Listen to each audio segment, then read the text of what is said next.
मित्रों, आज हम शुरुआत करेंगे श्रीमद् भगवद गीता का प्रथम अध्याय का 34वां श्लोक। तो चलिए शुरुआत करते हैं। एतान हन्तुमिच्छामि गणतोऽपि मधुसूदन अपि त्रैलोक्य राज्यस्य हेतुः किमनु मही कृते।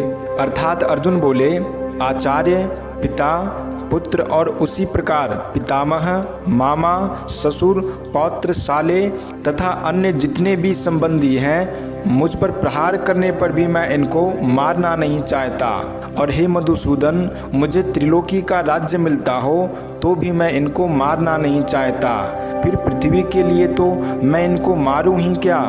मित्रों, भगवान आगे 16वें अध्याय के 21वें श्लोक में कहेंगे कि काम, क्रोध और लोभ ये तीनों ही नरक के द्वार हैं। वास्तव में एक काम के ही ये तीन रूप हैं। ये तीनों सांसारिक वस्तुओं, व्यक्तियों आदि को महत्व देने से पैदा होते हैं। काम अर्थात कामना की दो तरह की क्रियाएं होती है, इष्ट की प्राप्ति और अनिष्ट की निवृत्ति। इनमें से इष्ट की प्राप्ति भी दो तरह की होती है, संग्रह करना और सुख भोगना। संग्रह की इच्छा का नाम लोभ है और सुख भोग की इच्छा का नाम काम है। अनिष्ट की निवृत्ति में बाधा पड़ने पर क्रोध आता है, अर्थात भोगों की संग्रह की प्राप्ति में बाधा देने वालों पर अथवा हमारा अनिष्ट करने वालों पर, हमारे शरीर का नाश करने वालों पर क्रोध आता है, जिससे अनिष्ट करने वालों का नाश करने की क्रिया होती है। इससे सिद्ध हुआ कि युद्ध में मनुष्य की दो तरह से ही प्रवृत्ति होती है, अनिष्ट की निवृत्ति के लिए अर्थात अपने क्रोध को सफल बनाने के लिए, और इष्ट की प्राप्ति के लिए अर्थात लोभ की पूर्ति के लिए। परंतु अर्जुन यहाँ इन दोनों ही बातों का निषेध कर रहे हैं। आचार्य पितरा कीमनु मही कृते। मित्रों, अर्जुन कहते हैं, अगर हमारे ये कुटुंबीजन अपनी अनिष्ट निवृत्ति के लिए क्रोध में आकर मेरे पर प्रहार करके मेरा वध भी करना चाहे तो भी मैं अपनी अनिष्ट की निवृत्ति के लिए क्रोध में आकर इनको मारना नहीं चाहता।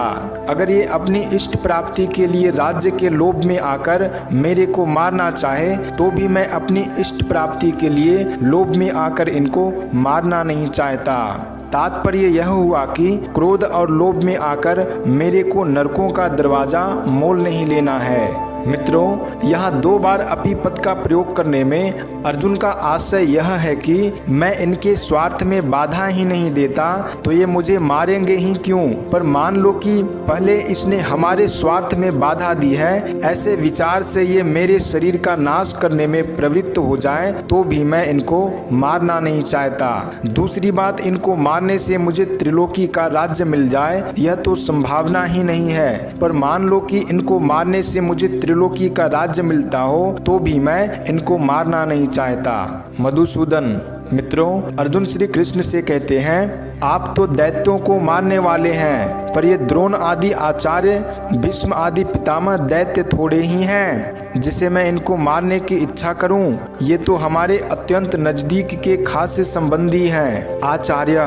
मित्रों, अर्जुन कहते हैं, इन कुटुंबियों में जिन द्रोणाचार्य आदि से हमारा विद्या का, हित का संबंध है, ऐसे पूज्य आचार्यों की मेरे को सेवा करनी चाहिए कि उनके साथ लड़ाई करनी चाहिए। आचार्य के चरणों में तो अपने आप को, अपने प्राणों को भी समर्पित कर देना चाहिए। यही हमारे लिए उचित है। पितरा। मित्रों, अर्जुन कहते हैं, शरीर के संबंध को लेकर जो पिता लोग हैं उनका ही तो रूप यह हमारा शरीर है। शरीर से उनके स्वरूप होकर हम क्रोध या लोभ में आकर अपने उन पिताओं को कैसे मारें। पुत्रा। मित्रों, अर्जुन कहते हैं, हमारे और हमारे भाइयों के जो पुत्र हैं वे तो सर्वथा पालन करने योग्य हैं। वे हमारे विपरीत कोई क्रिया भी कर बैठे तो भी उनका पालन करना ही हमारा धर्म है। पितामह। मित्रों, अर्जुन कहते हैं, ऐसे ही जो पितामह हैं वे हमारे पिताजी के भी पूज्य हैं, तब हमारे लिए तो परम पूज्य है ही। वे हमारी ताड़ना कर सकते हैं, हमें मार भी सकते हैं, पर हमारी तो ऐसी ही चेष्टा होनी चाहिए जिससे उनको किसी तरह का दुख न हो, कष्ट न हो, प्रत्युत उनको सुख हो, आराम हो, उनकी सेवा हो। मातुला।